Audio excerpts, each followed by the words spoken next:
El túnel del AVE del Valle de Abdelaziz continúa en estado grave tras el desprendimiento por filtraciones de agua. ¿Qué tal? Muy buenas. Además, en este informativo volvemos a hablar del anuncio de Óscar Puente sobre el proyecto del anillo ferroviario en Antequera, un proyecto al que no se opone el alcalde de Antequera. Enseguida lo vemos con más detalles, pero antes repasamos la actualidad deportiva. Ya se ha presentado el trofeo Costa del Sol, que enfrentará el próximo 9 de agosto a Málaga y Betis. Hay máxima expectación para el que será el último amistoso para ambos equipos. En unos minutos les ampliamos. Comenzamos.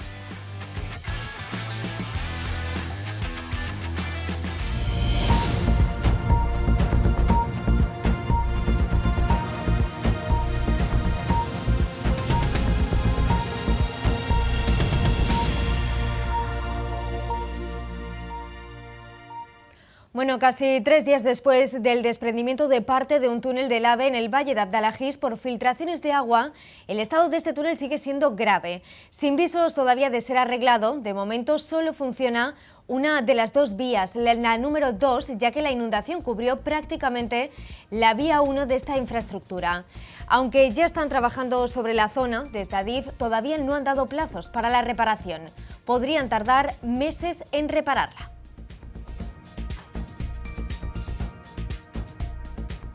En unos minutos le damos más información sobre este asunto, pero antes el alcalde de Antequera se ha pronunciado sobre el discutido tema de los trenes. No se opone a que se retome el proyecto de anillo ferroviario en la ciudad, pero sí la ubicación es diferente al proyecto inicial. Es lo primero que ha dicho el regidor de esta localidad tras el anuncio del ministro este jueves en Málaga. Puente pretende reactivar este circuito de pruebas de trenes tras 10 años en el olvido y ha dicho que lo hará en el mismo lugar. Precisamente la ubicación, La Vega, es una zona agrícola de Antequera y es lo que más oposición pública creó. De los titulares que ha soltado el ministro Puente a su paso por Málaga, este ha sorprendido y mucho. Hace tiempo se habló, se llegó a semiproyectar un circuito de pruebas en la zona de Antequera. Ya les anuncio que vamos a retomar ese proyecto y lo vamos a retomar donde estaba. Pues sí, de ese anillo ferroviario no se hablaba desde hace más de 10 años y el alcalde de Antequera ha sido de los primeros en reaccionar con un sí al proyecto, pero no de cualquier forma. En este comunicado, el regidor antequerano asegura que no se opone siempre que no se haga aquí, en la Vega de Antequera. Barón reconoce que va en la línea de los grandes proyectos de la ciudad, como el Puerto Seco o Andalucía Tech, pero no si se pone en peligro el patrimonio natural. Precisamente la ubicación fue lo que truncó aquel intento del entonces ministro Blanco con una gran oposición especialmente vecinal y de los agricultores de la zona. Por cierto, Asaja Málaga ya ha dicho que volverá a salir a protestar si el anillo vuelve a plantearse en terreno agrícola. La Costa del Sol vive su verano más flojo en cuanto a turismo desde la pandemia. Ni el empuje del turista extranjero ni la variedad de la oferta logran tapar el agujero que deja el turismo nacional, que ya acumula una caída de hasta un 8% desde el año 2023. Se está notando en las playas, restaurantes y hoteles. No hay tantos turistas como otros años. Por primera vez desde la pandemia, la Costa del Sol ha bajado tanto el número de visitantes como sus noches de estancia. ¿Y a qué se debe esto? A una retracción del turismo nacional. Digamos que la capacidad económica de las familias es menor. Las necesidades diarias de las familias, como es, por ejemplo, el supermercado o la gasolina, pues sí que es cierto que ha subido, ¿no? Y aunque el visitante internacional se resiste, también ha sufrido un leve descenso por diversos factores, como las tensiones geopolíticas o el cambio climático. En parte el cambio climático, que genera que en países de origen, en países emisores, el tiempo es bueno y entonces, teniendo ellos buen tiempo, pues es más factible que se queden en su país. Además, ha disminuido el gasto medio tanto del visitante nacional como del extranjero, con una bajada de 9 euros por cliente y noche. Lo cierto es que hay varios retos por afrontar en la Costa del Sol para dinamizar el turismo. La falta de disponibilidad de vivienda para los trabajadores, la movilidad en la Costa del Sol, la reivindicación del tren litoral, que llevamos 30, 40 años, los recursos hídricos, que Málaga tenga inversiones para dar estabilidad al litoral. Habrá que esperar al mes de agosto, aunque las previsiones son más bajas que las de 2024.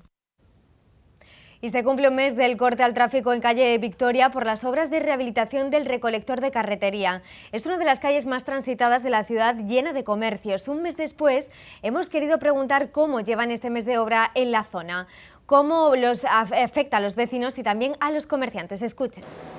Se cumple un mes del comienzo de las obras en calle La Victoria por la rehabilitación del colector histórico de Carretería, que data del siglo XVIII y cuya situación afectó negativamente durante la pasada dana de octubre de 2024. Los vecinos están notando los inconvenientes de la misma, aunque son comprensivos y esperan que todo sea por un bien mayor. Hombre, yo estoy en calle La Victoria, vivo aquí arriba, en la esquina de calle Agua. Me afecta los olores, me afecta las molestias, pero espero que sea bueno después para un futuro, ¿no? Utilizo el transporte, pero bueno, utilizaba. Es bastante complicado porque hay más demora, se desvía bastante. Entiendo que es algo necesario por el tema de la canalización del agua, las tuberías, algo por el estilo. Algunas veces voy andando, pero no molesta mucho, la verdad. Y está esto en obra porque hay que sanear. Cuando se rompen las tuberías hay que ponerlas nuevas. Por otra parte, los comerciantes de la zona han notado un descenso en las ventas y otras molestias como el mal olor causado por las obras, aunque no todos lo viven igual. Hemos notado el mes de obra en calle La Victoria, tanto por las ventas como el tema de los olores, que ahora mismo no está pasando tanta gente como antes. Es verdad que ya no hay tanto paso de gente, de los coches y tal. Nos hemos quitado un poco del tráfico, la verdad. Nos afecta un poquito, pero como solo se ha cortado el tránsito de coches, la verdad que el tránsito de personas sí suele estar fluido, o sea que sigue siendo fluido. Es importante recordar que la calle está cortada al tráfico rodado, excepto para el acceso a los parkings de las calles aledañas y no para los peatones, como nos recuerda Carmen. Que el público sepa que estamos abiertos y que la calle está cerrada al tráfico, pero que pueden venir, y esperamos que las obras no tengan más trascendencia de la que ya tienen, que podamos seguir vendiendo. Y paso clave para llevar el agua de masa al diseminado de las casas de los Gámez. El Ayuntamiento de Málaga responde a una demanda de décadas en esta zona situada junto al embalse del Agujero, en el distrito de Palma-Palmilla. Por tanto, la propuesta también prevé la posibilidad de dotación de los servicios urbanos. Recordarles que había un preacuerdo entre los vecinos y, en este caso, EMASA, por ejemplo, para la futura dotación tanto de las necesidades relativas al saneamiento y a la dotación, por ejemplo, también del servicio de agua, instalación eléctrica y todo lo demás. Todo esto se irá negociando, lógicamente, con los vecinos de cara a esos futuros acuerdos que hay que ir resolviendo para definirlos como carga. Málaga está apostando por la gestión de residuos. Un ejemplo de ellos es la inauguración de una nueva planta de tratamientos de biorresiduos en el Centro Ambiental Las Ruices. También se ha automatizado la planta de tratamiento mecánico-biológico, que antes era totalmente manual. Ambas serán una total apuesta por la modernización y permitirá la economía circular en Málaga. El municipio de Málaga está avanzando en materia de residuos, así lo demuestra la nueva planta de tratamiento de biorresiduos ubicada en el Centro Ambiental Las Ruices y también la automatización de la planta de tratamiento mecánico-biológico. Ambos proyectos han sido dotados de una inversión de 16,7 millones de euros, financiados por los fondos municipales, la Junta de Andalucía y la Unión Europea a través de los fondos Next Generation. La inversión que se ha realizado por parte tanto del Ayuntamiento como de la Junta de Andalucía ha sido importante, esos fondos europeos que vienen de Europa, fondos Next Generation, y una inversión de más de 12,7 millones de euros, y nosotros hemos puesto aquí 8,4 millones. Han visitado hoy las instalaciones el alcalde de Málaga, Francisco de la Torre, junto con Teresa Porras, concejala de Servicios Operativos, Playas y Fiestas, y la consejera de Sostenibilidad y Medio Ambiente, Catalina García. Las autoridades han explicado cómo la modernización de la planta de tratamiento biológico servirá para automatizar la clasificación de los materiales reciclables, manual hasta la fecha, además de la creación de la planta de biorresiduos, que producirá un compost de alta calidad mediante el compostaje de los residuos orgánicos del contenedor marrón. Ambos serán una total apuesta por la modernización y permitirá la economía circular en Málaga.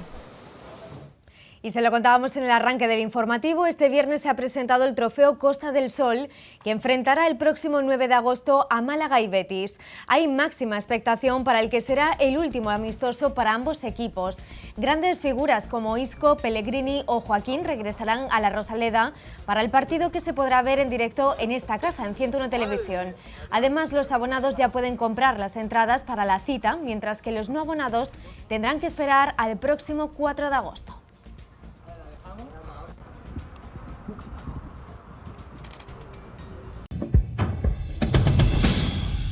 Y ya es oficial, Juana Rivas ha entregado a su hijo menor Daniel a su padre Francesco Arcuri. Se ha producido en los juzgados de Caleta, en Granada, tras 3 largas horas desde la llegada al enclave y tras no atenderse la voluntad del menor de no ir a Italia.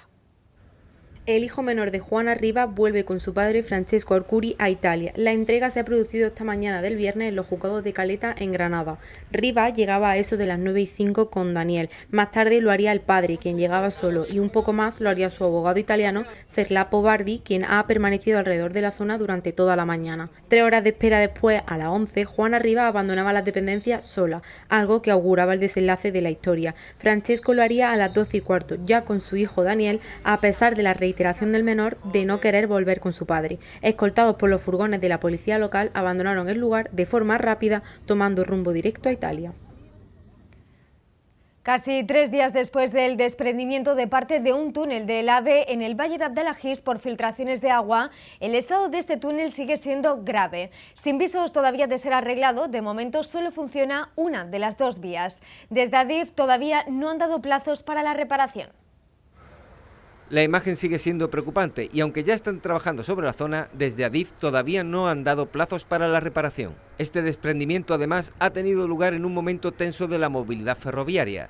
Aunque el ministro de Transportes, Óscar Puente, ha sido cuestionado en numerosas ocasiones, este jueves estuvo en Málaga y aprovechó para hacer algunos anuncios.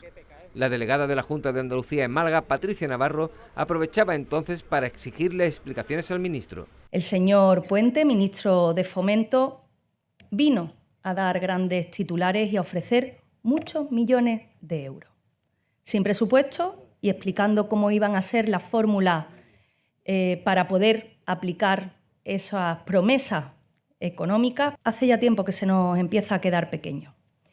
Pero también las carreteras, también las pocas y deficitarias conexiones ferroviarias de cercanía, de media y larga distancia, el deterioro del servicio de alta velocidad. Se nos ha quedado pequeño. Sin visos todavía de ser arreglado, de momento solo funciona una de las 2 vías, la número 2, ya que la inundación cubrió prácticamente la vía 1 de esta infraestructura. En Andalucía sigue resonando la financiación singular de Cataluña. El presidente de la Junta, Juanma Moreno, ha afeado a la portavoz del PSOE andaluz, María Márquez, que anteponga los intereses de su partido a los de su comunidad autónoma, comparándolos con el PSOE de Extremadura, Castilla-La Mancha o Extremadura, que sí priorizan su territorio.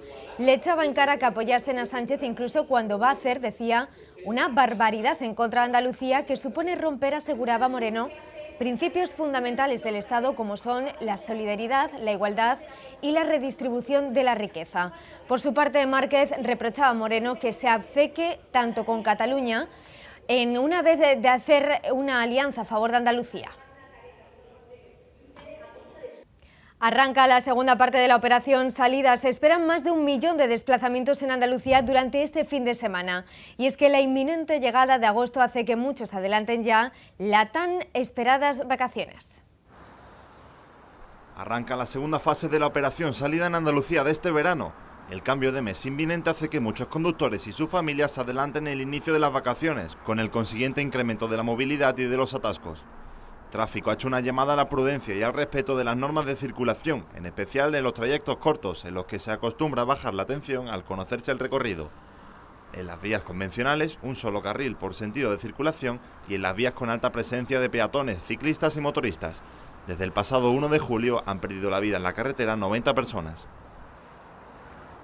Lo importante es llegar al destino, hay que ser muy prudentes al volante. El año pasado casi la mitad de los fallecidos en carreteras habían consumido alcohol o drogas y la mayoría de ellos eran hombres. La DGT pide mucha precaución y evitar las horas punta en las carreteras.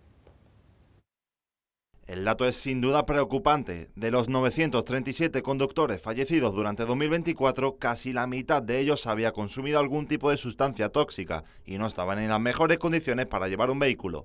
Lo más detectado es el alcohol. Han aumentado un 1,6% los casos positivos respecto a 2023. En el 23% de los conductores la tasa de alcohol detectada era superior a 1,20 gramos por litro. Respecto a las drogas, la cocaína, con un 9,6%, y el cannabis, con un 7%, son las más consumidas por los conductores fallecidos. La mayoría de estos que dieron positivo por haber consumido algún tipo de sustancia durante el año pasado fueron hombres de entre 35 y 54 años. Son datos que conocemos coincidiendo con la operación Salida, con motivo de la festividad de Santiago, que ha comenzado este viernes. Durante estos días se esperan 6,5 millones de desplazamientos en todo el país. Más asuntos. La Guardia Civil ha intervenido 121 fardos de hachís en el río Guadiana en una embarcación que se encontraba varada en la orilla mientras huía del dispositivo policial. 2 personas han sido detenidas por tráfico de drogas. También han sido detenidas 2 personas más en aguas territoriales de Isla Cristina cuando transportaban 86 garrafas de combustible en otra embarcación de alta velocidad. Y vamos ya con el repaso de la actualidad nacional. El presunto conseguidor del caso Koldo, Víctor Daldama, desvinculó a Begoña Gómez, esposa del presidente del Gobierno, del rescate de la aerolínea Air Europa en plena pandemia. Nada verdad, trasladó el empresario imputado al entonces asesor ministerial Koldo García. Lo hizo en un audio enviado a García que consta en el sumario de la causa, en el que el empresario sí que admite que hubo presiones a los entonces ministros de Transportes y Economía, José Luis Ábalos y Nadia Calviño, respectivamente, así como la todavía ministra de Hacienda, María Jesús Montero. Y en clave internacional aumenta la tensión en la frontera entre Tailandia y Camboya. Más de 130.000 civiles han sido evacuados en los enfrentamientos. El intercambio de fuego iniciado no solo ha continuado, sino que se ha extendido a más puntos de la frontera, de 6 a 12 localidades. Las autoridades tailandesas han evacuado ya a más de 130.000 personas de las regiones fronterizas y han elevado el número de fallecidos a 15, 14 de los cuales son civiles. Los enfrentamientos estallaron el jueves por la mañana, tras semanas de tensión por una histórica disputa por el control de varios territorios fronterizos. Ambos países se acusaron mutuamente de iniciar las hostilidades, las más graves registradas en más de una década. Tailandia acusó a Camboya de lanzar ataques con cohetes y artillería y reconoció que, como respuesta, su fuerza aérea bombardeó objetivos militares en territorio camboyano. Por su parte, Camboya se limitó a decir que actuó en legítima defensa ante una agresión no provocada. Varios países han mostrado preocupación ante este enfrentamiento, entre ellos Estados Unidos, Japón y China, que, a través de su Ministerio de Exteriores, ha pedido a ambos estados que resuelva la cuestión a través del diálogo. Se lo contábamos hace unos minutos, cuidado estos días con las carreteras. Muchos salen con sus coches para llegar a su destino de vacaciones, un viaje que probablemente les haya salido más caro que otros años. La subida generalizada de precios y especialmente la de los hoteles hacen que esas ansiadas vacaciones no estén al alcance de todos este año. Entra agosto y con ello las vacaciones de muchas familias, unas vacaciones que cada vez son más caras.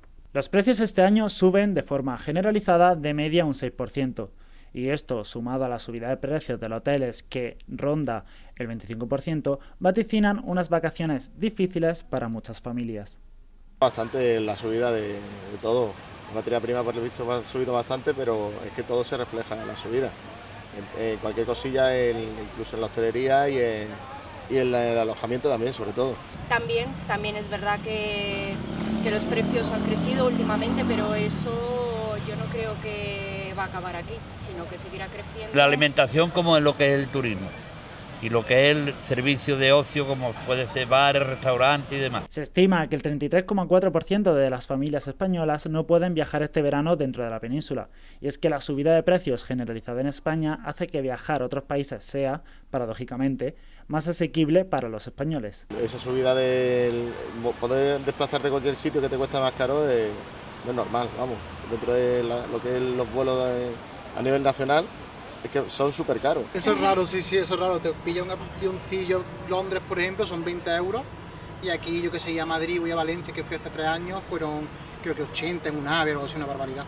La verdad es que no hay sentido, ¿no? Este verano las familias tendrán que elegir entre unas vacaciones más caras y por ende más cortas cerca de casa o unas más baratas fuera del país. Cientos de veraneantes de Matalascañas han salido a la calle en señal de protesta por la delimitación como zona azul de toda la urbanización costera. En el día a día esto supondría para los vecinos propietarios no empadronados de la zona que estando en la playa o cenando tendrían que volver al lugar donde aparquen el coche, volviendo a quitar el coche de ese aparcamiento, aparcarlo en otro aparcamiento y volver a pagarlo. Estos vecinos también se quejan de la dejadez de limpieza y de los servicios del municipio. En esta época estival hay una problemática que, aunque existe durante todo el año, se intensifica. Hablamos del abandono animal. Con los viajes, los planes que no cesan y las ganas de disfrutar del tiempo libre, son muchos los que se olvidan que en casa tienen una responsabilidad que no pueden abandonar por unos meses. Los voluntarios de las protectoras insisten en que adoptar una mascota es una decisión importante que no hay que tomar a la ligera. Cerca de 300.000 perros y gatos son abandonados anualmente en nuestro país. Este abandono se produce durante todo el año, aunque el problema se intensifica durante la época estival. ¿Pero por qué se produce esta situación? ¿De dónde llegan estos animales? Vale, hay dos puntos. Está el punto en el que el perrito lo abandona una familia y lo trae aquí abandonado porque no lo quiere, o está el punto en el que te has encontrado el perro porque lo han abandonado en un terreno, en un campo o en la calle. Normalmente los perritos, ya sea una situación u otra, siempre vienen asustados porque al final están saliendo de su núcleo. Lo que pasa es que el miedo que trae el que viene de una familia a veces se complica más porque el perrito se vuelve un poco más huraño, llamémoslo así, no entiende nada.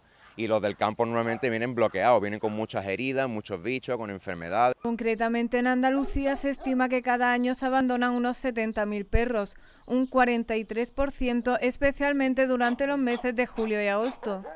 Algo que las protectoras intentan solucionar buscándoles un hogar con cariño y esfuerzo. Si de una mascota los vas a tener, lo compres o lo adoptes. Pero sí que es verdad que adoptar un perro para mí tiene muchas ventajas. Porque el perro adulto ya conoce su carácter, ya conoce su forma de ser, ya sabes cómo se mueve el perro, tiene una serie de características que ya puedes ver y valorar, que a lo mejor un cachorrito que los 8 primeros meses es genial, que guay el cachorro, pero cuando tiene 9 meses y te sigue meando por toda la casa, rompiéndolo todo y a lo mejor te da algún problema, al final el cachorrito pues muchas veces acaba abandonado. Los animales que llegan a los refugios traen secuelas tanto físicas como psicológicas. Perros que llegan en situaciones pésimas, asustados a causa del maltrato o pérdida de su familia, con garrapatas o en situación de desnutrición.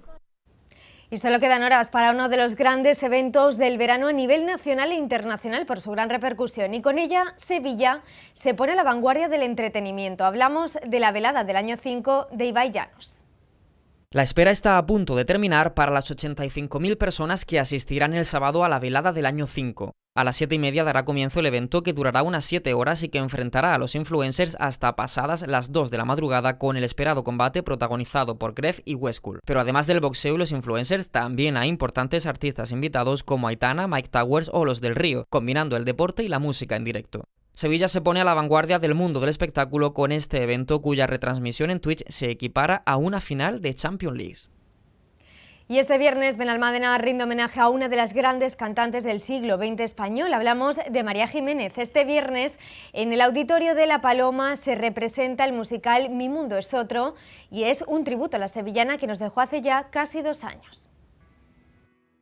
Este viernes el Auditorio Municipal del Parque de la Paloma en Arroyo de la Miel acogerá un espectáculo musical que llega por primera vez en Andalucía. Mi Mundo es Otro, un tributo a la figura de María Jiménez, una de las artistas más carismáticas y recordadas del panorama musical español. El espectáculo es un homenaje a María Jiménez, pero no es un homenaje partiendo desde una imitación de María Jiménez, sino son 4 actrices que pasan por cada época de su vida, por la niñez, la infancia, la adolescencia y ya la madurez. Y es como un recorrido por su vida, pues cómo ella pues llegó a ser quien es decir, sus comienzos que fueron complicados, sus relaciones también tormentosas y su maltrato, es decir, pero todo esto desde un punto de vista muy poético y desde un punto de vista como muy musical. Estuvimos ensayando 3 meses, lo estrenamos en Melilla, está teniendo una gran acogida. Un homenaje dirigido por el productor y director Fran Antón y que está interpretado por 4 actrices cantantes. Limitaba a María Jiménez. Entonces, cuando yo escuché su timbre de voz, dije, pues es que se parece un montón. Que están también en el espectáculo Maribel Rabaneda, Alejandra Acedo y María Mendoza, que son 3 pedazos de artistas. El espectáculo recorrerá desde su infancia hasta su consolidación como figura irreverente de la copla y el flamenco. Un musical que pretende ser un recorrido sentimental y artístico por los momentos más significativos de su trayectoria.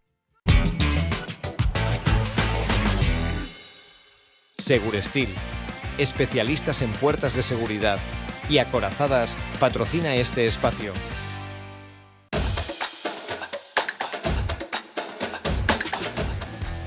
En deportes hay un malagueño que está triunfando en el reciente campeón de Liga en el fútbol sala. Se trata de Pablo Ramírez, que se ha mostrado muy feliz en esta etapa que atraviesa y para la que tuvo que tomar una difícil decisión, la de dejar su casa. Tal vez psicológicamente no hubiese sido capaz de venir de una familia donde hay tanto movimiento, ¿no? Y ahora abrir la puerta de tu casa y no sentir eso de lo que venía viviendo, pues te cambia mucho, y el presidente pues me dio esa tranquilidad que necesitaba para saber que a pesar de que hubiese un contrato firmado, él me tendía la mano para volver a casa y priorizaba, igual que en Málaga, a la persona antes que al jugador. En la vela de Santa Ana el deporte ha encontrado su lugar en estas fiestas y lo ha hecho con una modalidad que cada vez engancha a más personas, el walking football. En la vela de Santa Ana el deporte se ha convertido en protagonista con una actividad que ya se ha ganado su espacio en las fiestas, el walking football. El walking football es un deporte para que las personas mayores de 50 años y mayores de 40, cuando en el caso de las mujeres, puedan seguir practicando fútbol. Es el fútbol 7 de toda la vida, pero andando, sin contacto y con menos toque de balón. Un proyecto impulsado por la Fundación Real Betis Balompié y que ha tenido un gran éxito. Me está viniendo muy bien, ¿vale? Porque vuelves a hacer cosas que te gustan, te despejas y luego que conoces gente nueva y es muy buen ambiente. Y es que quienes lo viven de cerca lo tienen claro. Pues nos hicimos adictos a esta modalidad deportiva y hemos creado grupos. Actualmente somos 4 equipos en Sevilla. Un deporte en pleno crecimiento que ya ha dejado huella en estas fiestas tan especiales. No tenemos tiempo para más, nos marchamos recordándoles que el próximo 14 de agosto la cantautora malagueña Vanessa Martín La previsión del tiempo para este sábado 26 de julio en la provincia de Málaga es de cielos poco nubosos o despejados, temperaturas mínimas en descenso, máximas sin cambios en el litoral y en ascenso en el interior. Los vientos serán del este o sureste, moderados en las comarcas de Ronda y Antequera y flojos en el resto.